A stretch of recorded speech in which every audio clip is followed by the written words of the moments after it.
in the stack, then L can't be first. Start by examining the introductory passage, and that will help us understand what we're being asked to do. So we're told that exactly 5 objects, J, K, L, M, and N, are to be stacked one on top of the other. Their resulting positions are numbered from 1 through 5 from bottom to top.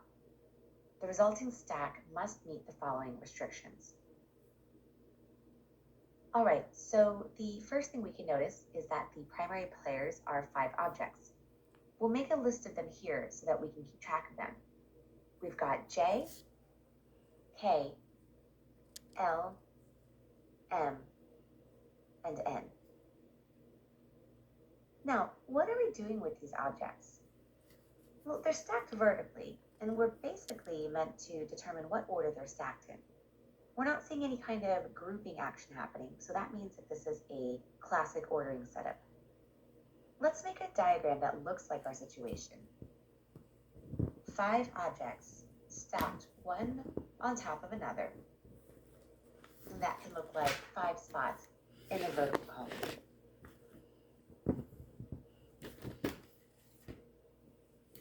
And we're told that the bottom is number 1 and the top is number 5. Gosh, can you imagine getting this part backwards on test day? It would be a nightmare.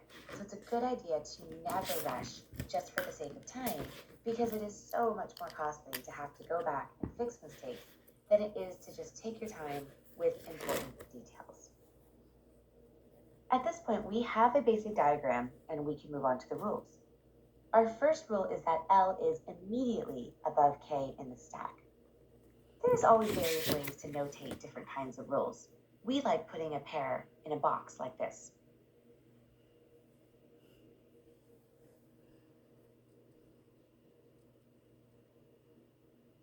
Our second rule is that J is not in position 1. Whenever we can mark a rule directly in our diagram, it's a good idea to do so instead of noting it off to the side. This way it's clearer, we see it all the time. We can show that J isn't in position 1 by writing J with a line through it. The third rule tells us that M is not immediately below K in the stack. We can illustrate this in a similar way as we did in Rule 1, except this time we can put a line through it to show that this situation doesn't happen. So, M below K, but with a line through it to show that it can't ever happen this way. Finally, the fourth rule tells us that N is either in position 1 or else in position 5. Just like with Rule 2, we can mark this directly into our diagram. You can use arrows like this, or whatever makes the most sense to you and is clear and consistent.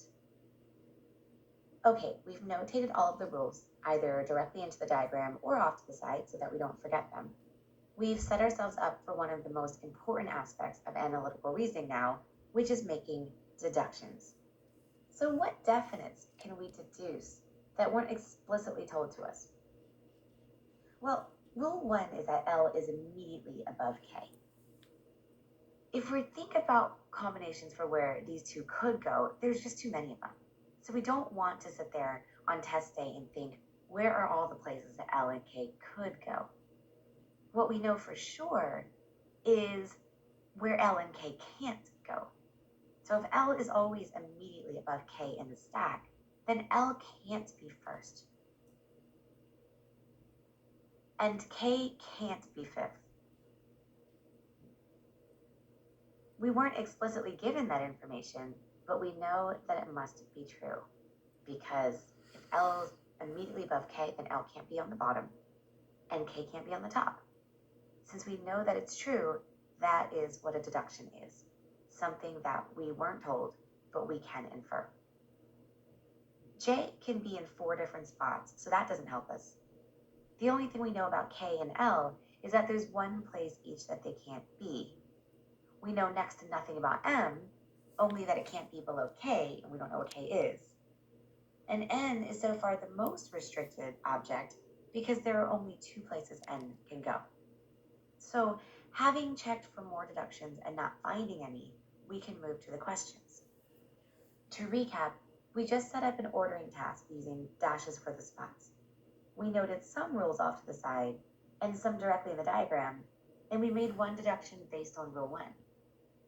Even though we don't know where any of the objects go for sure, we're in a really good position to move to the questions because we have an initial diagram that we'll use for support, as well as a solid understanding of the rules.